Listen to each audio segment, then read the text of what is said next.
News. आइए रुक करते हैं खबरों की तरफ।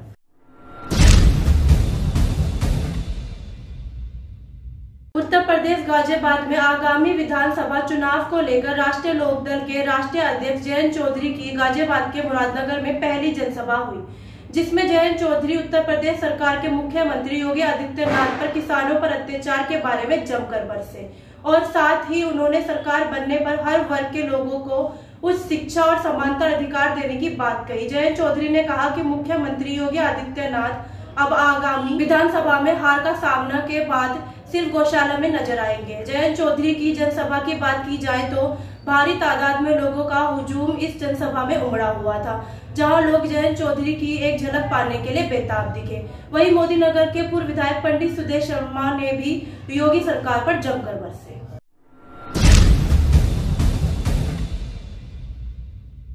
पिछली सरकार थी तो 45,000 रुपए प्रति किसान के ऊपर कर्जा था, लेकिन आज 90,000 रुपए प्रति किसान के ऊपर कर्जा है। 85 से 90 के बीच। तो आय तो दुगनी नहीं हुई, लेकिन किसान के ऊपर कर्जा दुगना हो गया या नहीं हो गया? बिल्कुल। आज 28 किसान प्रतिदिन आत्महत्या कर रहे हैं। मैं कहना चाहता हूं मेरे दोस्तों और बुजुर्गों, उत्तर प्रदेश के अंदर मात्र 4900 रुपए किसान की आय है, लेकिन पंजाब के अंदर वहां 17,000 रुपए किसान की आय है। इसीलिए वहां का किसान जागृत है और आंदोलित है। मेरे दोस्तों और बुजुर्गों, इसीलिए आज चौधरी अजीत सिंह जी के बाद आदरणीय जयंत चौधरी जी ने जो कमान संभाली है, जो आपके अंदर एक विश्वास जागरूक करने के लिए, आप सभी किसानों को जागरूक करने के लिए आज आपके बीच में एक जन आशीर्वाद यात्रा लेकर के निकले हैं। मैं आपसे कहना चाहता हूं मेरे और दोस्तों बुजुर्गों, आप वो किसान हैं जो चीर के धरती का दामन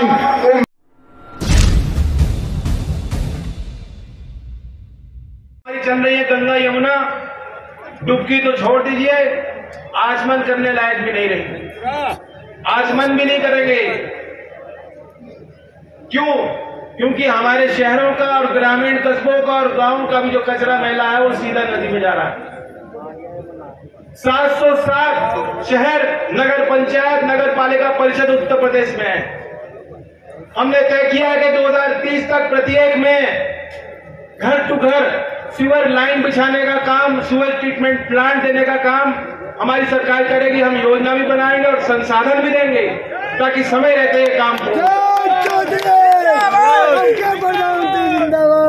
और आखिर में कानून व्यवस्था शायद सबसे बड़ा मुद्दा है उत्तर प्रदेश का।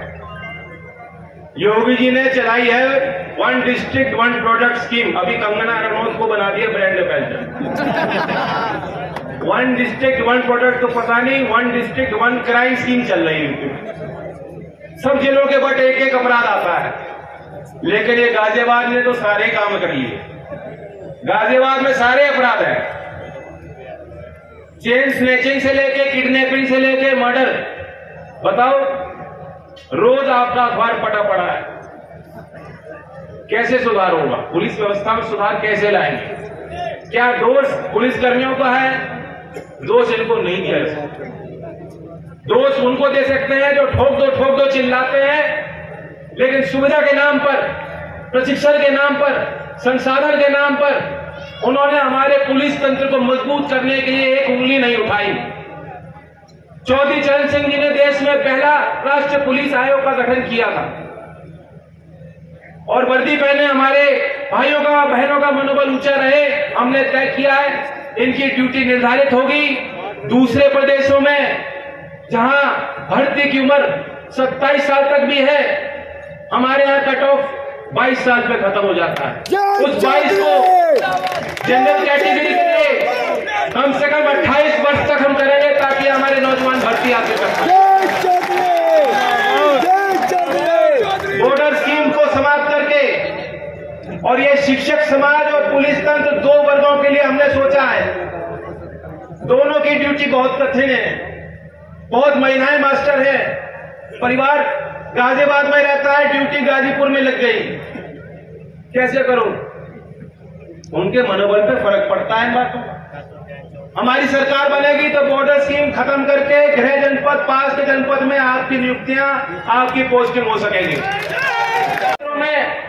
जिसकी मेहनत पर ही बड़ी बड़ी इमारतें खड़ी हुई हैं, बड़े बड़े शहर विकसित हुए हैं, हम चाहते हैं उसके श्रम का भी सम्मान होना चाहिए। इसलिए मान्यवर काशीराम जी के नाम से उनकी स्मृति में शहरी क्षेत्र में मजदूरी करें हमारे भाइयों के लिए भी हम नरेगा के तर्ज पर नई योजना लाएंगे। मैं एक युवा हूं, थोड़ा बहुत मैं समझ सकता हूं मेरे नौजवान भाई कैसे सोचते हैं। क्या लाइव चल रहा, लाइव कहने को तो योगी जी भी युवा हैं अभी, लेकिन उनके स्टेज में चल रहा, लाइव चल रहा, स्टेज में ही है। योगी जी के संबंध में मैं अभी वहां भी कही मैंने बात यहां भी दोहराता हूं। आपको ऐसा नहीं लगता कि योगी जी बहुत ज्यादा टेंशन ले रहे हैं? ब्लड प्रेशर पारा बढ़ता जा रहा हूं, तो नस फट जाएगी एक दिन। जब देखो गुस्सा, या तो किसी को धमका रहे होते हैं, अधिकारी को धमका रहे होते हैं, या जनता को धमकाना शुरू कर देते हैं। मैं आपको कहना चाहता हूं योगी जी, ये मत समझिएगा हम आपके दुश्मन नहीं, आपका भला चाहते हैं। थोड़ा मुस्कुरा लिया करो। आपने कभी उनके हंसते हुए तस्वीर देखी है योगी जी? नहीं है। जब बछड़ों के साथ खेल रहे होते हैं तब खूब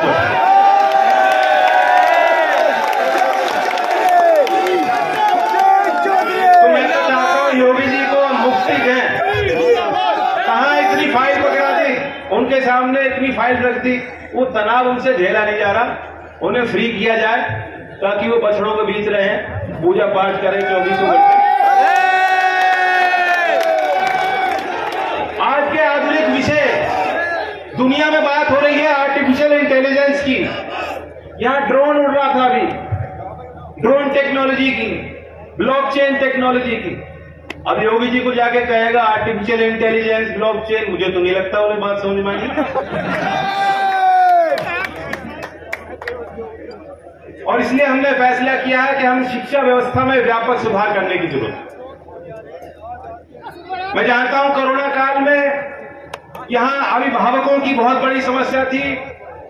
प्राइवेट स्कूल्स में, क्योंकि सरकारी स्कूली व्यवस्था बेहद खराब है, बच्चे सब प्राइवेट स्कूल में रखना चाहते हैं, लेकिन प्राइवेट स्कूल के फीस पे किसी की कोई लगाम नहीं लगी। इस बात पे और अध्ययन करने की, विचार करने की आवश्यकता है। कोई प्राइवेट स्कूल मालिक हमसे नाराज ना हो जाए, कोई मंच पर बैठा हो। हमारी सरकार आएगी तो इनके फीस नियंत्रण के लिए आपकी सरकार पहल करेगी। सरकारी स्कूल की बात, यूपी में सिर्फ 5% सरकारी स्कूल पे कंप्यूटर लैब है, कंप्यूटर नहीं है। इंग्लिश मीडियम में हमारे बच्चे मार खाते हैं, बहुत बढ़िया है, बहुत मेहनत की है, लेकिन जब इंटरव्यू लगता है बड़े शहर में, जो नौकरी के लिए बुलाया जाता है, एमएनसी कंपनी उन्हें बुलाती है और कहती है भाई इंग्लिश में 2-3 लाइन उनको सुनानी पड़ती है, तो वहीं जब दिक्कत आ जाती है। हमने तय किया है कि 2030 तक समय ले रहे हैं, लेकिन लंबी सोच रखनी पड़ेगी। बड़ा लक्ष्य है, प्रदेश के सभी स्कूलों में कंप्यूटर लैब, वोकेशनल ट्रेनिंग और इंग्लिश मीडियम शिक्षा का प्रावधान हम देंगे।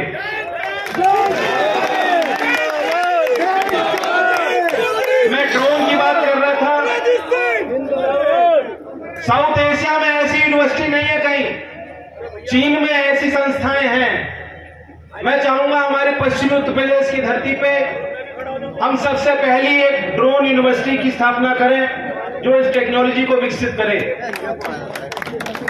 डिजिटल लाइब्रेरी के माध्यम से जो बच्चे पीएचडी कर रहे हैं, रिसर्च कर रहे हैं, अनुसंधान कर रहे हैं, दुनिया की जो किताबें छप रही हैं, दुनिया में जो रिसर्च पेपर निकलते हैं, यूनिवर्सिटी में पढ़ रहे बालकों को भी उसका नहीं मिल पाता।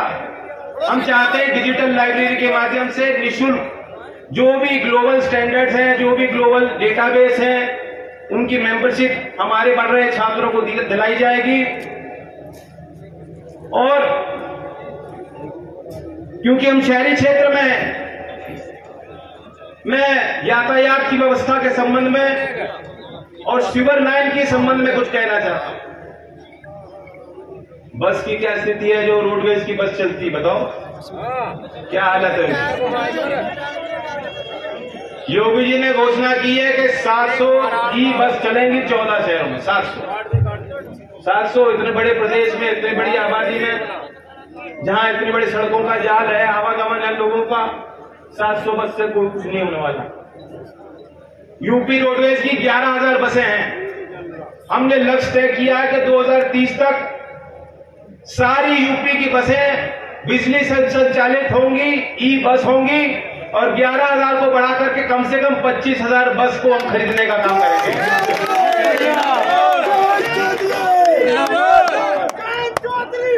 अब सीवेज पे और सॉलिड वेस्ट मैनेजमेंट की बात मैं करना चाहता हूं। अब लोग कहेंगे, गांव से जो लोग आए कहेंगे तो नई नई बात हो रही है। लोग गाजियाबाद इतना बड़ा महानगर है, लेकिन सीवेज प्लान नहीं बना। पौच कॉलोनियां बन गई, बड़ी बड़ी इमारतें बन गई, कोई व्यवस्था नहीं है। और हालात ये, मोदी जी ने कहा था, गंगा मैया ने मुझे बुलाया है कि आपको भरपूर समय मिलने वाला है, अब आप चैन की नींद सो सकते हैं। आपके माथे पे जो चिंता की लकीरें बनी रहती हैं वो दूर हो गई, जनता दूर कर देगी उन्हें। नारा लेते हैं आखिर में। मैं आपको एक बात समाप्त करने से पहले बताना चाहता हूं, जो मेरी इच्छा है, मेरे दिल की जो बात है, वो चौधरी अजीत सिंह जी को लेकर है। मैं आपको बताना चाहता हूं कि आपने बहुत लोगों ने बहुत करीब से उनको देखा।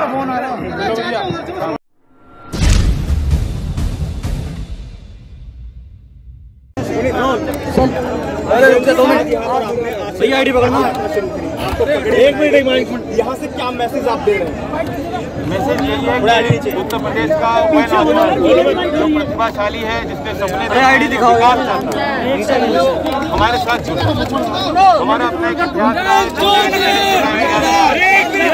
पुराने लोग जो है, रुक जाइए बात नहीं चलाएगा तो कैसे बात? व्यवस्था बनाओ, थोड़ा पीछे हो जाओ यार। मैं भी जल्दी बोल जाता हूँ। देखिए, सबके साथ जिन्होंने बहुत करीब से काम किया, उनका आशीर्वाद ले। गठबंधन को लेकर क्या कहेंगे?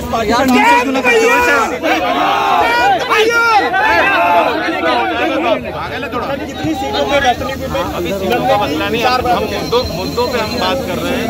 गौरव भाई पीछे कर लेना, गौरव भाई। और पिछला चुनाव के साथ मिलकर ही लड़े थे, सकारात्मक बात। इस बार कितनी सीटें आशीर्वाद? अलायंस में सीट सारी लड़ी जाती है। अलायंस में सिंबल नहीं देखा जाता, तो सारी सीट हम लोग लड़ेंगे। अलायंस हो रहा है,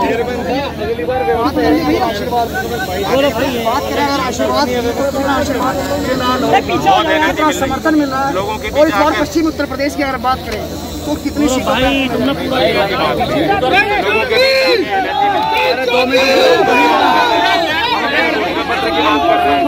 शांति रख लो। किसानों को लेकर क्या?